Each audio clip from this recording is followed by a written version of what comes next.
Hello folks, Richard Rogers here, board member with Iowa Firearms Coalition. We're in Newton at the Jasper County Gun Club at the Jasper County, I think it's the 9th annual Jasper County Republican Trap Shoot fundraiser.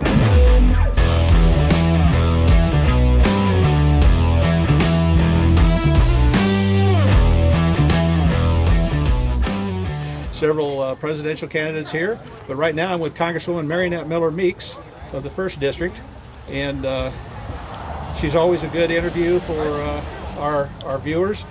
We spoke here a year ago. Unfortunately, it was raining cats and dogs, Congresswoman, you'll remember. We were inside this metal building behind us, and it was very difficult to hear us. But at that time, we were talking about prospectively some problems we anticipated coming from Biden's Bureau of Alcohol, Tobacco, and Firearms, ATF. And they had just been juiced up with new funding under this so-called Bipartisan Community Safety Act. And now, subsequent to that time, we've seen the ATF has really taken off. They've really ramped up the repeal of people's federal firearms licenses. They have redefined machine guns with a bump stock ruling, which has been declared unconstitutional by the courts, but also they've classified certain triggers that were legal to buy as machine guns. They have redefined, or trying to redefine right now, frames and receivers to make things that are just blocks of metal firearms.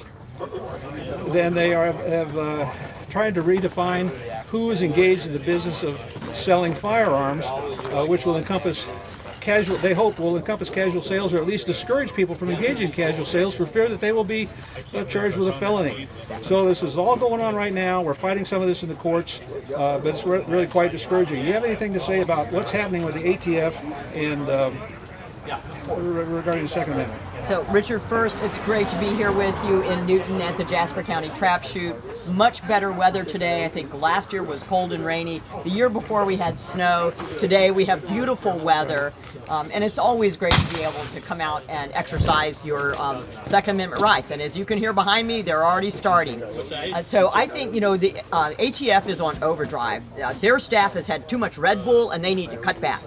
And what do I mean by that? So we were concerned last year what the ATF would do with pistol braces, defining guns, de facto registration, and they have gone even beyond that. So yes, they're making felons out of millions of Americans who purchased pistol braces.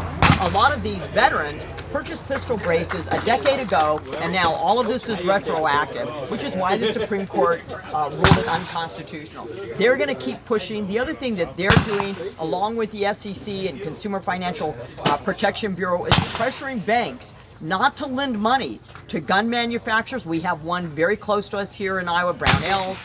But not only gun manufacturers, but ammunition. So they're really putting a damper on individuals. They're tracking credit card receipts to see who are purchasing weapons. That's a de facto registration, and is another thing that should be ruled unconstitutional, and we put bills on the floor of Congress to prohibit that.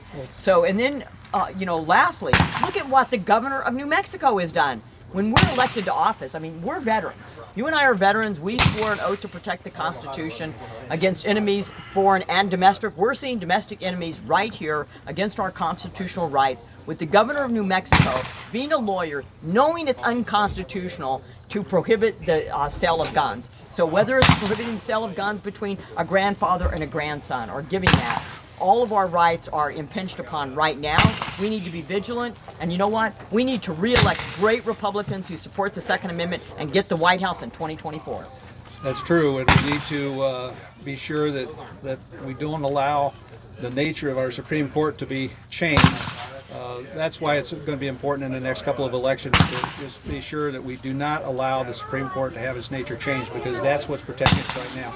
I think it's interesting, Congresswoman, maybe you can reflect on this, that some of these challenges to the ATF's rules, as well as to other administrative agencies, are not coming on the basis of Second Amendment violations, but violations of the Administrative Procedures Act. In other words, that agencies, particularly including the ATF of importance to us, are usurping the legislative powers that are granted by the Constitution only to Congress. And would you like to speak to that? Because I think that's what's happening, and that's what's actually going to bring down some of these rulemaking.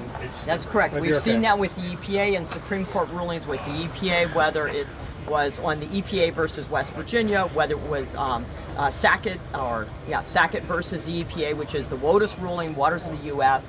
So continually what's happening is that the Supreme Court is saying that federal agencies, through administrative rules, are overreaching. They are overreaching what they have been authorized to do by Congress. They were not authorized to do that. So that's a way that we as Congress need to rein in these agencies, which, as you said, they got 18 to 20% increases in their budgets the last 2 years under the Biden administration. They are in overdrive, and we need to rein them in and hold them back.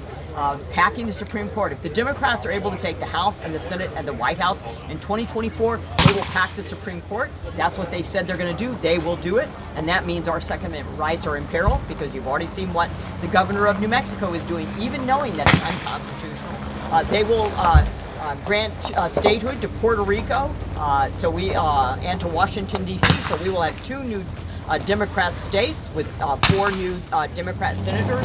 And if you think we're going to be able to get anything done in that environment, we will not be able to get anything done, and they will continue to erode our constitutional liberties. That's absolutely right. One other comment on that before we let you go.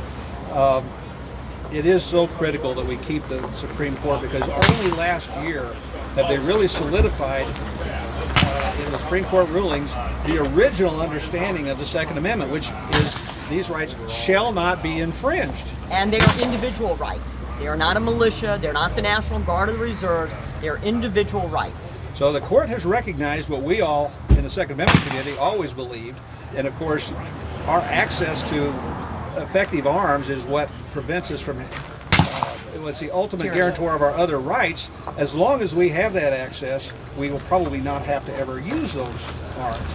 If that access is taken away from us, then we're going to wish we had access to them, and it's going to be very difficult to get back. But we talked about in the face of the Supreme Court what some states were doing.